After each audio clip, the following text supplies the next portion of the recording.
Teman-teman semuanya yang disayang Allah Subhanahu wa taala. Tadi kita membahas tentang niat kita hadir ke sini dan itu juga salah satu di antara amal solih dan kebaikan yang kita dapatkan hanya dengan sekedar duduk di masjid. Kalau kita lelah, istirahat di masjid. Kalau kita galau, mengadulah kepada Allah di dalam masjid. Kita punya masalah, mintalah pertolongan Allah di dalam masjid. Jadi masjid itu harus jadi tempat favorit kita. Sebagaimana firman Allah Subhanahu wa taala di surat At-Taubah, bahwa di antara ciri orang yang beriman adalah orang yang memakmurkan masjid.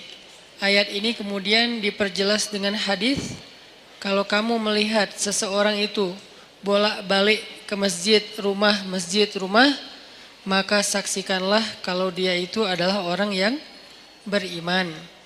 Kalau dia beriman, maka dia punya hak mendapatkan semua kebaikan yang Allah janjikan kepada orang yang beriman. Apa janji Allah untuk orang yang beriman? وَبَشِّرِ الَّذِينَ آمَنُوا وَعَمِلُوا الصَّالِحَاتِ أَنَّ لَهُمْ جَنَّاتِ. Allah janjikan untuk mereka jannat. Maka untuk mendapatkan jaminan memperoleh surga, jadikanlah diri kita punya ciri-ciri khasnya orang yang beriman. Salah satu di antara ciri khas orang beriman, dia senang ke masjid. Dia tidak perlu tinggal di masjid, tapi dia senang untuk datang ke masjid. Ini artinya bukan hanya sholat 5 waktu, mencari ilmu, sekedar istirahat, nongkrong, tilawah, sholat duha.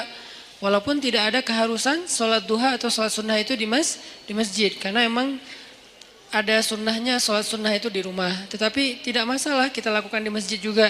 Nanti di rumah ada bagian sholat sunnah yang lain. Nah, berkaitan dengan judul kita mager pada malam ini, saya pengen ngangkat hadis tentang 7 golongan yang mendapatkan naungan Allah di padang mahsyar. Hari ketika nggak ada lagi naungan, arti nggak ada naungan, kita nggak akan nemu pohon di sana. Karena dalam konteks literasi Islam yang disebut dengan naungan itu nomor 1 itu pohon. Kita nggak akan nemu pohon di padang mahsyar. Karena semua areanya satu bumi yang ukurannya 1000 kali lebih besar daripada bumi tempat kita tinggal sekarang. Dan namanya tetap bumi. Bumi mahsyar namanya. Kalau di akhir surat Ibrahim Allah nyebutnya, Yauma tubaddalul ardu ghairal ardi was samawat. Hari ketika bumi yang lama sudah berganti dengan bumi yang baru. Earth yang lama berganti dengan earth yang baru. Earth yang baru itu disebut dengan Ardul Mahsyar. Kita nyebutnya padang mahsyar. Dalam teks Arab disebutnya Ardul Mahsyar. Terjemahan yang lebih tepatnya bumi mahsyar, planet mahsyar. Ukurannya 1000 kali lebih daripada ukuran bumi yang sekarang. Mataharinya juga berkali-kali ribu lipat lebih besar daripada matahari yang sekarang. Kebayang gak tuh panasnya kayak gimana? Dan pada masa itu, yauma la dhilla illa dhilluh, gak ada tempat bernaung, berteduh sama sekali. Kita gak akan nemuin pohon sama sekali. Tidak ada kendaraan yang kita bisa berlindung dari cahaya matahari seperti mobil kita. Kalau orang Arab kendaraannya onta, terus di atas onta itu ditaruh semacam tenda gitu kan ya, itu udah gak ada. Kalau dalam konteks modern, mobil. Gak ada rumah tempat kita berteduh dengan ruang ber-AC, sama sekali gak ada. Semua tempat itu panas. Kalau di bumi sepanas apapun kita masih bisa nyari minimarket ya buat ngadem. Kita bisa nyari pohon, kita bisa mencari payung, kita bisa pakai topi, kita bisa dipayungin sama dia. Masih banyak cara gitu untuk berteduh dari matahari. Pertama mataharinya nggak panas-panas amat, keduanya banyak tempat berteduh. Nggak kebayang di padang mahsyar, matahari entah berapa kali lebih panas daripada sekarang, dan kemudian buminya juga tidak ada sama sekali kehidupan, tandus, setandus-tandusnya. Itu hari yang paling luar biasa, melelahkan. Coba teman-teman renungkan, ingat-ingat ya. Dalam hidup kita pernah nggak ngejalanin satu hari yang capek banget di luar rumah? Capek banget di luar rumah. Kalau buat saya pengalaman kayak gitu tuh terjadi pas lagi haji, hari Jumat, haji besar. Saya jalan malam nih, begitu matahari terbenam, jalan dari Arafah ke Muzdalifah. Jalan ke Muzdalifah, sampai di Muzdalifah itu jalan padahal cepat sebetulnya, dekat, tapi karena crowded banget, akhirnya macetnya bukan oleh kendaraan, macet oleh manusia. Kalau di Indonesia, Bandung, Jakarta kita sering macet kendaraan, ini macetnya tuh manusia. Sampai berhenti, tapi manusia. Coba, kalau berhenti kendaraan masih mending, bisa pakai motor, bisa jalan kaki lebih cepat naik mobil daripada naik mobil. Ini orang tapi macet, berhenti. Sampai di Muzdalifah itu udah tengah malam. Padahal kalau normalnya paling juga sejam. Sampai Muzdalifah tengah malam. Muzdalifah langsung tepar di atas tanah, istirahat sebentar. Karena emang ada sunnahnya bermalam di Muzdalifah. Tapi kita nggak mungkin bermalam penuh. Karena ngejar, karena macet, jadi kita kondisional. Istirahat sejam 2 jam di atas tanah, tidur. Bangun tidur, milihin kerikil untuk lontar jamarat. Jalan lagi ke Mina. Sampai di Mina udah subuh. Subuh lontar jamarat, beres lontar jamarat langsung pulang ke Mekah, dan itu semua jalan kaki. Pulang ke Mekah buat tawaf ifadah. Nah itu sampai di Mekah itu udah menjelang zuhur. Tawaf nggak usah jalan, berhenti aja, berdiri aja gitu. Itu kita tawaf sendiri, dibawa oleh arus. Jadi tawafnya gini, 7 putaran, gitu aja, muter. Karena ke bawah arus, saking padatnya manusia. Lalu beres tawaf yang kayak gitu kondisinya, udah jalan dari kemarin maghrib sampai siang nih jalan terus, tidur baru 2 jam itu juga nggak jelas. Kemudian balik lagi ke Mina, karena harus masuk Mina sebelum matahari terbenam. Kalau masuk pas matahari udah terbenam, nanti kena denda. Akhirnya kita ngejar balik lagi ke Mina, perjalanan sekitar 3 jam lebih. Itu adalah hari yang paling melelahkan dalam hidup saya di luar rumah. Dan padang mahsyar kalau dibandingkan dengan itu tuh bukan kerikil lagi, lebih kecil dari kerikil kepayahannya, nggak ada apa-apanya. Padang mahsyar lebih dahsyat dari itu. Jalannya bukan setengah hari kayak saya cerita tadi, jalannya bisa 100 tahun, bisa 1000 tahun, bisa sekian puluh ribu tahun. Itu jauhnya benar-benar jauh. Nggak ada kendaraan, benar-benar nggak ada kendaraan. Nggak ada naungan, benar-benar nggak ada naungan. Tandus setandus-tandusnya. Itu yang disebut oleh Nabi, yauma la dhilla illa dhilluh. Nggak ada naungan sama sekali kecuali naungan Allah. Cuman satu-satunya tempat kita berteduh, nggak akan kepanasan, nggak akan kepayahan, cuman berada di bawah naungan Allah. Masalahnya cuman ada 7 komunitas yang masuk ke dalam naungan itu. Sisanya enggak.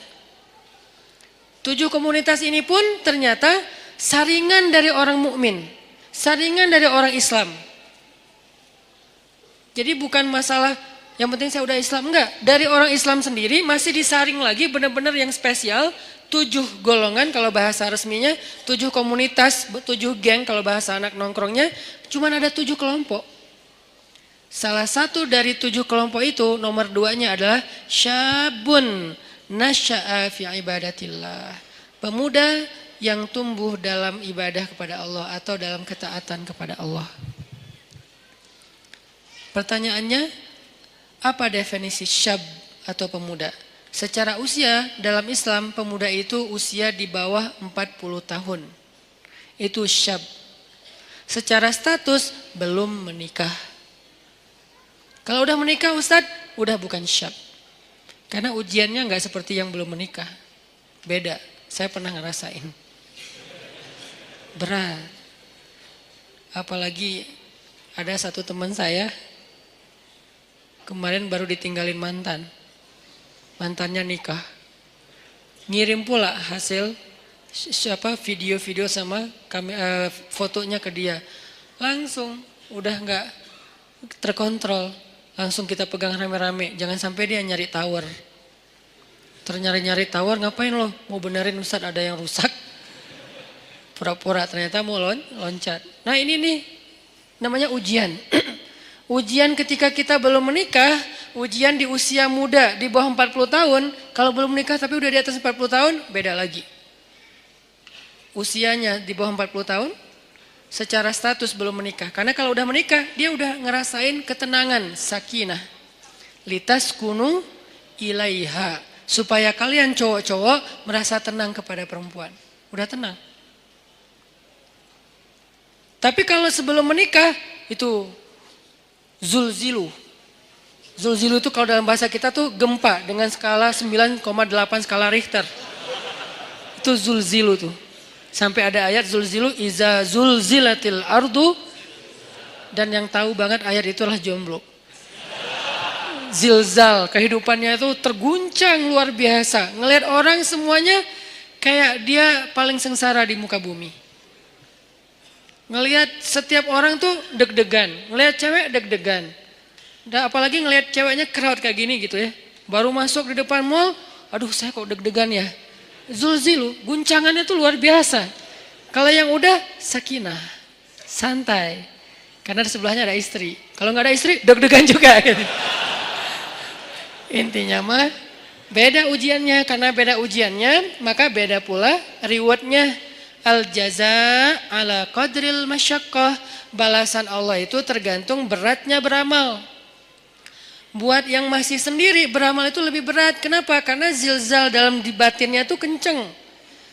Godaannya tuh banyak. Mikirin itu nggak jelas apa yang dipikirin. Karena ya gitu kondisinya tuh antara kayak nggak ada kejelasan status. Apalagi dia udah sendiri digantung. Kan lebih nggak jelas lagi ya. Saya gimana? Berat statusnya. Nah ini nih ngeri banget ujiannya. Kalau dia nggak pegang Allah, dosanya itu bisa udah 1, 2, 3 dosa-dosa besar itu beruntun bisa dia lakuin. Udahlah kayak gitu, nggak tahu harus melampiaskan kepada yang halal. Dia tinggal di antara kelompok masyarakat yang tidak terjaga, yang penuh fitnah. Tinggal di kos-kosan, kos-kosannya campur cewek cowok. Dan di situ itu anak-anak yang mungkin belum semuanya pada paham agama atau taat beragama. Sehingga biasa aja ngobrol, keluar dari kamar itu pakai daster biasa. Itu kan zilzal kan, itu ujian yang berat. Terus harus kemana? Kalau yang udah nikah, pulang ke rumah. Kita pulang kemana?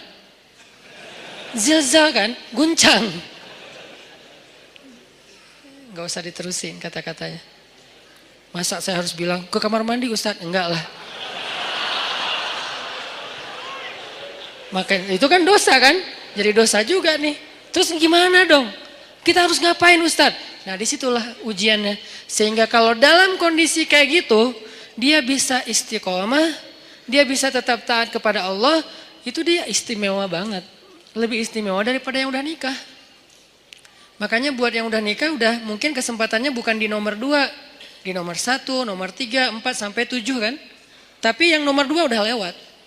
Karena dia nggak dapat lagi ujian seberat syab, anak muda. Ujiannya udah nggak kayak mereka. Saya pernah dengar 2 anak muda sama-sama lagi ngobrolin tentang perasaan. Itu nggak ada yang dengar. Dua-duanya ngomong dan curhat. Lu masih mending gua. Ya itu mah nggak ada apa-apanya gua. Terus aja masih sama-sama curhat. Saking zilzalnya tuh luar biasa. Dan saya senyum-senyum aja. Ustaz kok diam aja sih? Sakinah. Beda kita, beda nasib. Malah saya panas-panasin, saya telepon istri saya. Yang gimana, apa segala macam. Wah Ustadz mas sengaja, telepon lagi sekali lagi. Kok 2 kali Ustadz? Ya gitu deh pokoknya. Wah makin zilzal mereka. Sampai ini kenapa Ustadz kita lagi gempa ya? Ini nih ujian anak muda. Makanya karena diuji kayak gini, akhirnya ya kalau dia bisa tetap istiqomah, konsisten, komitmen dengan batasan syariat, maka dia istimewa di sisi Allah. Dan juhdun, pengorbanan dia untuk menjaga diri dalam kondisi yang berat kayak gitu, itu yang Allah hargain nanti di padang mahsyar. Kesini wahai anak-anak muda, kumpul-kumpul. Yang mengikuti jejak Yahya alaihi salam, yang mengikuti jejak Maryam radhiyallahu anha. Karena mereka 2 simbol, satu lagi Yusuf alaihi salam. 3 simbol anak muda yang di masa mudanya banyak godaan. Yusuf digoda, Yahya digoda, Maryam digoda, tapi istiqomah tidak berbuat dosa sampai Allah menentukan kebaikan setelahnya. Kebaikan Yusuf akhirnya menikah juga. Kebaikan Yahya akhirnya syahid. Kebaikan Maryam akhirnya diberikan anak tanpa punya suami. Allah menentukan nasib yang berbeda-beda. Tapi semasa mereka diuji, 3-tiganya itu simbol dari istiqomah. Benar-benar istiqomah. Keren banget tuh 3-tiganya. Maryam saking istiqomah, hampir gak kenal cowok dalam hidupnya. Hampir gak kenal cowok dalam hidupnya. Yusuf saking istiqomah, itu digoda sama cewek di dalam ruangan. Dan ceweknya itu bukan cewek biasa. Bukan hasil editan pas ketemu kok beda. Enggak. Ini cewek benar-benar cantik. Enggak diedit, emang benar-benar cantik. Dan insya Allah semua ada di sini. Daripada mereka tiba-tiba pulang satu persatu ntar ya. Kok sepi di atas? Sebel sama Ustadz. Ini cewek benar-benar cantik. Cantiknya itu diakui. Jadi kayak Miss Mesir lah. Bertahun-tahun dia dapat piala Miss Universe malah, bukan Miss Mesir lagi. Itu cantiknya cantik beneran. Sampai direkam kecantikannya di dalam banyak riwayat. Dan dia udah nutup pintu, manggil Yusuf. Yusuf ke kamar, beresin kamar kotor. Datang aja Yusuf dengan polosnya. Bawa kemoceng, bersih-bersih. Pas sudah masuk kamar, ditutup pintunya dari dalam, dikunci. Ceweknya datang ke Yusuf, itu cewek ditaksirin, dikecengin semua orang cowok-cowok yang ada di Mesir. Semua berandai-andai seandainya saya jadi suaminya, Yusuf sekarang ada di dalam kamar berdua sama cewek itu. Yusuf juga bukan cowok biasa. Semua cewek se-Mesir juga, seandainya saya istri Yusuf, seandainya saya. Jadi 2 nih selebgram Mesir. Maksudnya semua orang tertarik kepada mereka saking keren-kerenah. Cowoknya keren, ceweknya kerenah, dua-duanya keren lah. Ini 2 orang yang keren nih berkumpul di satu ruangan, dikunci dan ceweknya tuh rawadathu. Rawadat itu ngegodain. Gimana Ustadz? Gak usah diimajinasikan. Cukup kayak gitu aja pokoknya. Dipanggil mungkin, tapi gak sampai berbuat dosa ya. Dipanggil atau kesini wahai Yusuf, aku mencintaimu, nggak ada siapa-siapa, kamu nggak usah khawatir, aku akan rahasiakan apa yang terjadi hari ini di sini dan segala macam.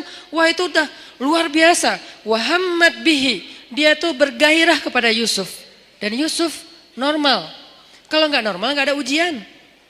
Maaf saya nggak tertarik sama cewek, nggak ada mas, nggak ada ujian. Jadi nggak perlu diteladanin kan, karena dia tidak wajar. Tapi Yusuf ini normal. Apa dalil bahwa Yusuf normal? Wahamma biha. Makanya kalau kita baca Quran tuh tafsirnya tuh yang detail, kata demi kata. Wahammat bihi, wahamma biha. Yang ceweknya bergairah kepada Yusuf, yang Yusuf juga bergairah kepada cewek tersebut. Sama-sama bergairah, sama-sama tertarik. Tiba-tiba Allah tunjukin burhan, muncul wajah Yakub di depan Yusuf. Yakub dalam keadaan ekspresi sedih, gini aja. Gitu ekspresi Yakub. Sedih banget Yusuf sampai kayak gini. Jangan sampai ayah bakal kecewa banget kalau kamu sampai ngelakuin ini. Buat apa ilmu yang ayah ajarin selama ini? Buat apa pengorbanan ayah selama ini? Kamu lupa dengan semua nasihat ayah. Seolah-olah ya. Tapi dalam bentuk film yang kayak 3D banget. Dan itu ada di depan muka Yusuf, disebut dengan istilah burhan kalau dalam teks ayatnya. Burhan itu tampil wajah Yakub dengan wajah sedih. Langsung Yusuf lupa sama cewek itu, lari, ditarik dari belakang. Saking kencengnya narik sampai sobek bajunya. Banyak pelajaran sih dalam adegan ini. Salah satu pelajarannya itu tentang parenting, tentang cara ayah mendidik anak sampai muncul burhan itu gimana. Nanti di kesempatan lain lah kita bahas. Saya dulu pernah ngisi satu materi tentang parenting, saya cuma membahas burhan aja. Gimana caranya seorang ayah bisa ngedidik anak sampai kebayang wajah ayahnya itu ketika dia mau bikin dosa. Itu namanya udah sampai ke level burhan. Sehingga dia misalnya mau nyontek pas lagi ujian, aduh kalau ketahuan sama ayah saya pasti dia kecewa banget. Bukan dimarahin, gak takut dimarahin, tapi takut ngecewain. Pasti ayah kecewa banget gak jadi deh, itu burhan tuh. Gimana sampai ayah bisa menampilkan imajinasi itu di benak anak kalau bukan dengan kasih sayang yang dalam banget. Gak bisa dengan paksaan, harus dengan kasih sayang dalam. Dan Yakub adalah simbol ayah yang kasih sayangnya luar biasa.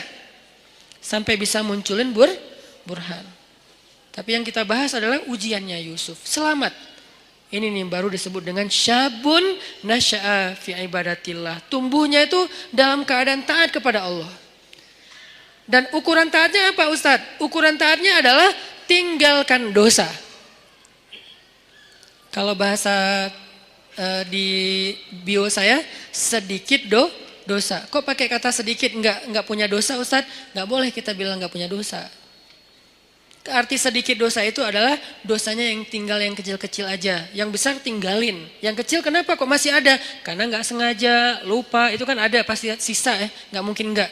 Kalau kita bilang enggak punya dosa, namanya kultus diri sendiri. Kata Allah, la tuzakku anfusakum huwa a'lamu bimanittaqa. Janganlah kalian menganggap diri kalian suci. Enggak boleh.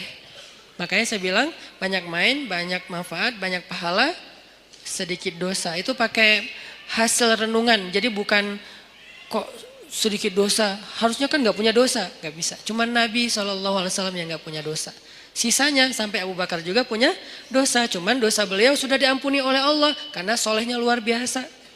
Kalau kita sebagian udah diampuni, sebagian lain mungkin belum karena belum bertaubat benar-benar dengan nasuha. Tapi usahain tinggalkan dosa. Kita cukup ninggalin dosa aja, itu tuh udah jadi syabun nasya'a fi ibadatillah. Kalau ibadah Ustadz, ibadah yang wajib itu udah pasti. Karena kalau kita ninggalin yang wajib berarti dosa kan. Gimana dengan ibadah sunnah, tahajud, puasa sunnah, tilawah, itu bonus. Jangan sampai kita mendahulukan yang sunnah atas yang wajib dan melakukan yang haram. Itu udah salah rumusnya. Ada orang tahajud rajin, tapi dia nggak bisa jaga lisan. Ada orang tahajud rajin, tapi dia nggak bisa jaga pandangan. Yang disebut dengan syabun nasya'a fi ibadatillah dalam konteks hadis tadi, dia usahain sedikit mungkin dosanya, tinggalin dosa. Terutama dosa-dosa yang berhubungan dengan godaan di masa muda. Kalau teman-teman bisa istiqomah dalam urusan ini, urusan perasaan, urusan pergaulan yang paling berat, urusan entertain yang berlebihan, karena entertain itu ada yang masih wajar, ada juga yang berlebihan. Urusan apa lagi?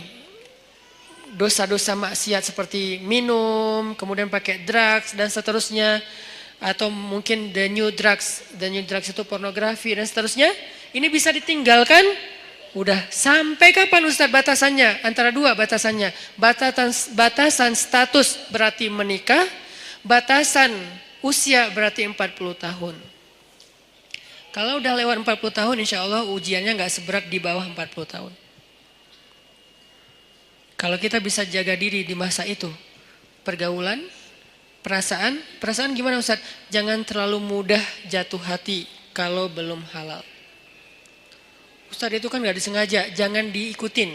Kadang-kadang dia emang gak disengaja, munculnya itu dari setan. Yuwaswisu fi sudurinas. Ih, cantik ya, udah jangan diterusin, jangan dibahas. Begitu kita sekali klik, udah gitu dibahas, maka itu jadi sebuah episode. Jadi episode yang panjang dan endingnya air mata dan penyesalan. Biasanya. Jangan dibahas. Ustadz membahas, kan ini nasihat. Saya nggak lagi ngebahas bab-bab yang detail kayak gitu. Karena saya ini ngomong based on pengalaman ya. Karena semua kita pernah merasakan masa-masa muda yang gejolak tadi, zilzalnya, guncangannya kenceng banget. Itu tuh kalau ada kayak gitu jangan diterusin. Jangan berpikir ada orang yang dia nggak punya pacar berarti dia nggak normal. Enggak, dia normal. Cuman dia nggak mau nerusin. Emang dia nggak pernah kepikiran kayak apa tertarik dengan seseorang? Tertarik kalau dia normal. Cuman nggak diterusin, nggak mau dibahas, nggak mau diingat-ingat. Caranya dia menyibukkan dirinya dengan hal-hal yang positif. Bisa proyek sosial, bisa juga spiritual. Proyek sosialnya bantu orang, bikin proyek-proyek yang sifatnya healthcare kayak atau kemanusiaan kayak atau apalah, atau proyek yang sifatnya spiritual ya kayak ke masjid, itikaf, tilawah, mumpung masih muda ya udah gua ikut program hafal Quran. Itu menyibukkan diri biar nggak sempat kepikiran yang kayak gitu-gitu. Kan kalau udah ngafal Quran habis semua tuh energi pikiran kita buat ngafalin Quran. Ya udah paksain aja diri kita datang ke sebuah lembaga penghafal Quran yang udah kayaknya mungkin paling nyaman, ada banyak. Mungkin kalau di Pemuda Hijrah ada teras tahfiz gitu ya. Datang, saya pengen daftar. Saya sungguh-sungguh pengen daftar. Udah bisa baca Quran belum? Ya udah mulai dari baca Quran dulu. Ya udah saya daftar tahsin, belajar tahsin. Sibukkan. Udah sibuk kayak gitu nggak sempat kepikiran lain. Kalau masih kepikiran berarti kurang sibuk. Kalau masih kepikiran berarti kurang sibuk. Cari lagi sampai sibuk. Sampai nggak sempat mikir. Itu baru namanya nasya'a, tumbuh. Jadi kalau kita bedah kata demi kata, syabun artinya tadi udah jelas pemuda. Sekarang nasya'a, nasya'a itu tumbuh. Artinya tumbuh itu menghabiskan waktu. Arti tumbuh menghabiskan waktu, menghabiskan usia, menghabiskan harinya. Berarti daily activity-nya apa? Daily life-nya itu apa? Kita sibukin daily life kita dengan semua yang membuat kita nggak sempat mikirin dosa. Gimana caranya? Pilih dari 3 kesibukan secara value-nya. 1, menyibukkan diri dengan yang wajib. Gimana menyibukkan diri dengan yang wajib Ustadz? Sholat 5 waktu, biar sibuk ke masjid. Kalau nggak ke masjid kan nggak terlalu sibuk ya. Tinggal wudhu, sholat di tempat kita berada. Jadi kan nggak terlalu sibuk kan. Tapi kalau biar sibuk, takes time dan lumayan effortnya lebih, wudhu ke masjid. Terus sampai di masjid, insya Allah auranya beda tuh ketimbang kita di tempat kita doang. Ini saya nggak ngomongin hukum, saya ngomongin motivasinya, fadlnya, keutamaannya. Apa? Ditasji' kalau dalam bahasa Arabnya. Ditasji' kepada kebaikan. Sibukkan, nasya'a itu menyibukkan diri dengan sesuatu yang membuat pertumbuhannya itu semuanya atau nggak semuanya pun mayoritasnya positif. Daily life kita tuh mau diapain? Yang wajib ibadah misalnya, yang wajib orang tua misalnya, berbakti sama orang tua. Itu udah lumayan tuh ngambil waktu kita. Jadwalin. Kalau misalnya kita ngerantau, telepon, WA. Jadwalin kalau kita dekat sama orang tua tuh datang ke orang tua, ada waktu bersama dengan orang tua ngapain gitu. Keluarga kalau dengan orang tua plus dengan adik kakak atau apa. Pokoknya keluarga ini silaturahim kan. Kalau bahasa lebih ini lagi, silaturahim, jalin, sibukkan dengan yang wajib. Ustadz, yang wajib udah sholat 5 waktu, telepon orang tua, tilawah sehari minimal 2 lembar, minimal itu wajib. Di atas itu sunnah, sejuz normalnya, idealnya sejuz, minimal 2 lembar lah sehari. Udah Ustadz, masih banyak waktu kosong, yang sunnah. Sibukkan dengan yang sunnah. Yang sunnah apa? Ya tadi kalau ibadah yang sunnah sifatnya sholat sunnah, puasa sunnah, tilawah tambahan dari target 2 lembar, apalagi zikir. Ustadz, nggak semua yang sunnah saya sanggup sekaligus karena kan kita nih bukan orang yang keren-keren amat ya Ustadz. Oke, nggak apa-apa. Nggak, yang wajib 10%, oke? Yang sunnah 20%, masih sisa berapa? 70%.